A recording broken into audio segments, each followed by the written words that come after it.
Welcome to Mode Bespoke. I'm Atenas. For today's project, we're going to be working on a triangle scarf or a triangle shawl, whatever you want to call it. This is a Tunisian crochet project, and yeah, let's get started.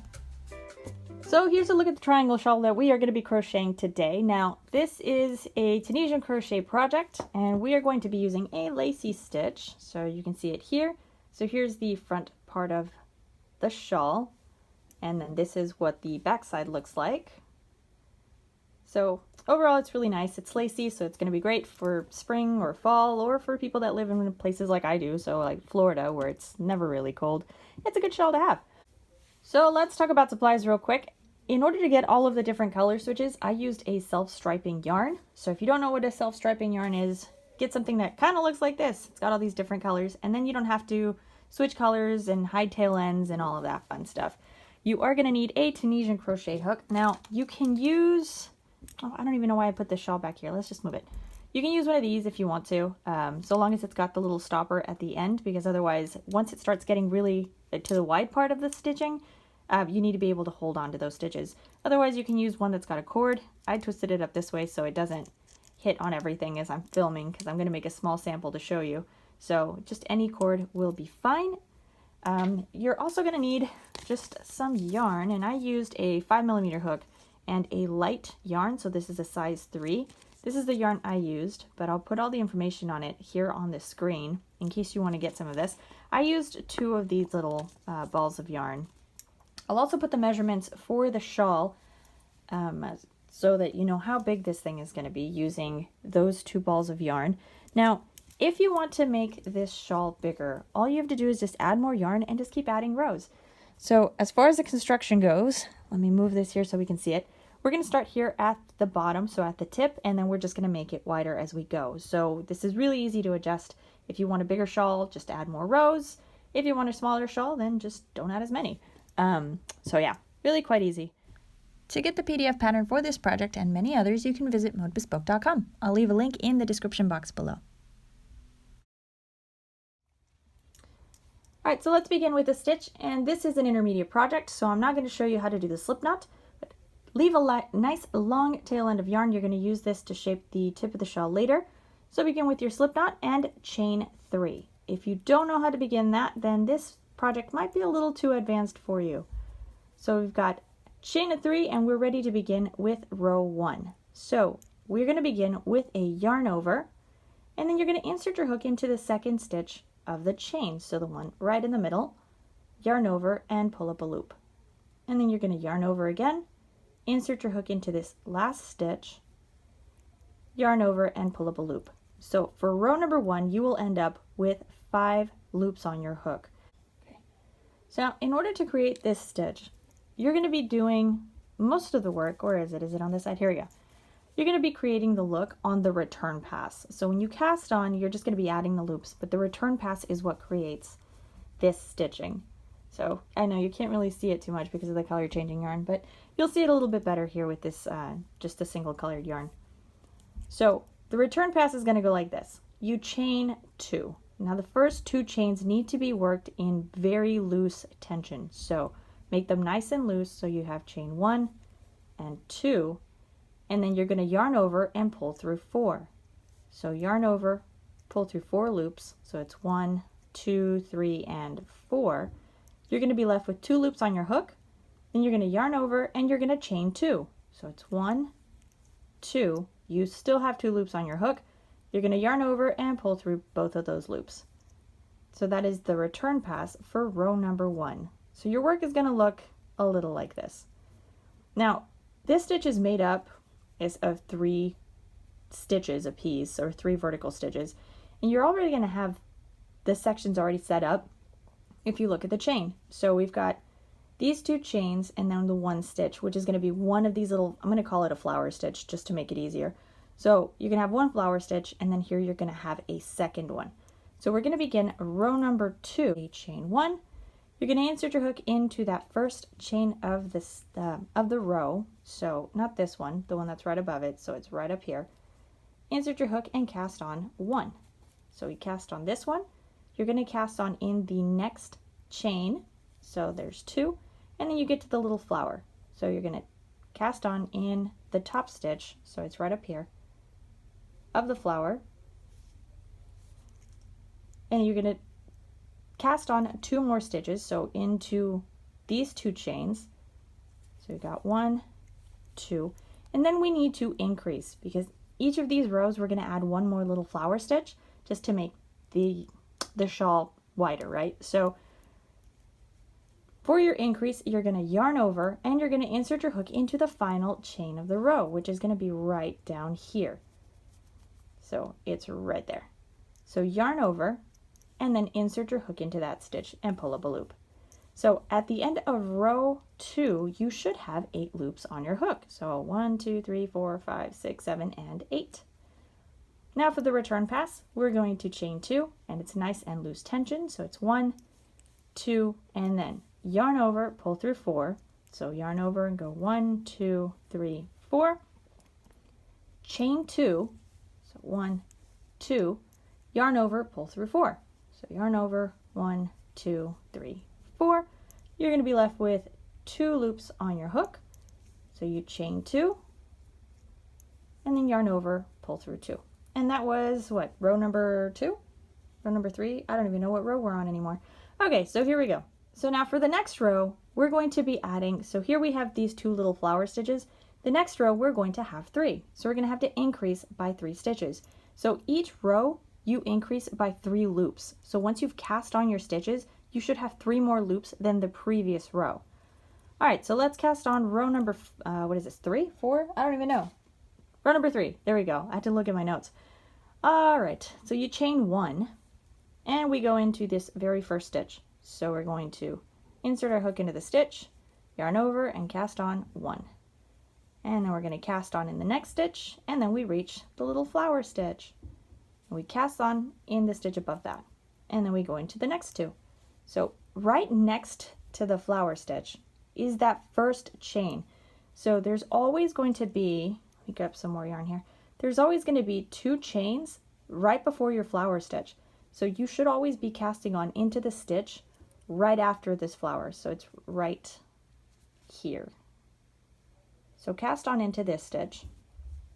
So we've got 1, 2, and then the flower stitch. So it's right above here. So each one of these is always going to have 3 loops. So just to help you keep track of those stitches. So we're going to go right next to it. So this is the last 3 stitches of the row. You're going to insert your hook into the first one and then pull up a loop, into the second one, pull up a loop, and then you're going to yarn over. So yarn over, this is our increase, and you're going to pull up a loop in the last stitch of the row. So in this last chain right here, and pull up a loop. Now at the end of row 3, you should have 3 more loops than the previous row, so we should have 11 loops. So 1, 2, 3, 4, 5, 6, 7, 8, 9, 10, and 11. And there we go. Now let's do the return pass again, and we're going to chain 2, and then yarn over, pull through 4, chain 2, yarn over, pull through 4, chain 2, yarn over, pull through 4, chain 2. All right, and then yarn over and pull through the last 2 loops on your hook. We'll cast on 1 more together, and then I will leave you to just add some more length, and I'll show you how to do the bind off as well. So let's begin, what is this, row number 4? We begin with a chain 1. You're going to cast on into the next stitch over. So we cast on here 2. So into the first stitch, into the second stitch, and then into the little flower. And then we just repeat. So in each one of the chains that make up the row. Remember that your increase is always at the end of the row, and you only do just the 1 increase. So once you get to the end, and we've got the last chain of 3 stitches, you're going to cast on into these 2, and then increase, and then into this last one right there. So we've got 1, 2, yarn over, and then right into this last stitch. And there we go. So now for row number 4, you should have 3 more stitches, which means we need 14 loops on our hook. Once you've got that, you just begin your return pass. And that's it. So those are the rows you have to repeat. So as long as you always work your increase at the end of the row and pay attention to your return pass, you should be able to make this shawl just fine. And then once you get to the end here, there we go. This is what it's going to look like so far. So from here on out, you're just going to repeat whatever we've done in the last row if you want. So row number 3 or row number 4, whichever one you pick, that's all you're going to do. You're just going to repeat that. And then you're going to add as many rows as you want to create the shawl as big as you want it. So the measurements I gave you for this shawl is if you're using 2 of these, so what is it, 195 yards? So if we use double that, that's what you would get as far as the size of the shawl. Now if you want to make it bigger, you are going to need some more yarn, so you know, just decide how big you want it and go from there. Now the last thing we have to do is the bind off. So once you reach the size of the shawl that you want, you're going to have to close out this last row of stitching. So for those of you that are a little more advanced, all you have to do is just a row of single crochets. For those of you that need to see it a little bit more, let's take a look at it right here. So once you get the length that you want for your shawl, you're going to begin your bind off row with a chain 1. So just yarn over, chain 1, and you're going to crochet into every one of the stitches just like you would have if you're casting on. The difference is you will no longer need to do an increase. So this is just the final row, so you don't need to worry about increases or anything after this. So we begin by inserting our hook into the first stitch of the row. Now this one, I made the mistake of tightening it too much, so there we go. We're able to pull that up. So insert your hook, pull up a loop, and once you have 2 loops on your hook, you're going to yarn over and pull through both loops for a single crochet. So let's repeat this in the next stitch. So we find the stitch up right next to it, insert our hook, yarn over, pull up a loop. Once you have 2 loops on your hook, you're going to yarn over and pull through both loops. And you just repeat this in every stitch of the chain. Now something to keep in mind is that single crochets tend to be a little bit wider than chain stitches. So tighten the single crochet as you go, make sure it's nice and tight. That way you don't have a wavy bind off row. Now for some troubleshooting, if you've already completed the bind off row and you see that it is kind of waving a little bit and you don't like the way it looks, you could always skip every 3rd or 4th stitch. So as you're working your single crochets, you can just count like 1, 2, 3, skip stitch number 4 and go into the next one.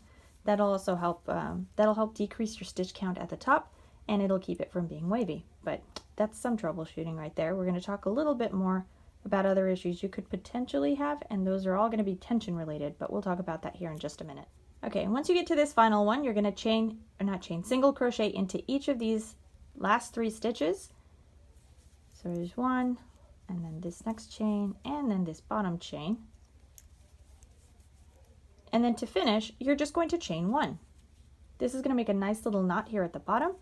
Cut a nice long tail end of yarn. You're going to pull that out, and you're going to weave in your ends. And there you go. So once you've completed that, when you weave in this bottom end, just use this thread to shape the tip of your shawl. So if you want it to be a little pointier, because it's going to be a little towards the side, just tuck this bottom stitch, this little bit right here, tuck this under as you work your or as you're weaving in the ends, and that'll create a nice pointy little tip for your shawl. So that's something there. Let's talk troubleshooting real quick. So I've already told you about how to fix a wavy bind off row. So if this top row is wavy, remember just skip every maybe 3rd or 4th stitch, and that'll give you a nice even edge. Other things that can happen, because this is an even shawl, I'm spacing out the word for them, but it's a perfect triangle, so it starts this way and both sides are going to be even. I think it might even just be called an uneven shawl. I'm not sure. If you know what it is, just leave it down in the comments so I can figure out what those are called. But it's supposed to be even on both sides. So if you see that one side is a little bit narrower than the other, there are a few things you can try. Now, if you are a right-handed crocheter, that means that your return pass begins on the left-hand side. If this side is more narrow, then you need to loosen the tension on the chain 2 at the beginning of the return pass. If you try doing that for a few rows and notice that that is not helping, then what you can do is at the beginning of the row, try to tighten up your stitching as you're casting on, or get rid of that chain 1. So that'll make both sides even. Now, the same thing applies if you're a left-handed crocheter and your return pass is on this side. If on the right side it's a little bit smaller than the left, then the same thing, it's going to be a tension issue. Loosen up that chain 2 at the beginning of the return pass.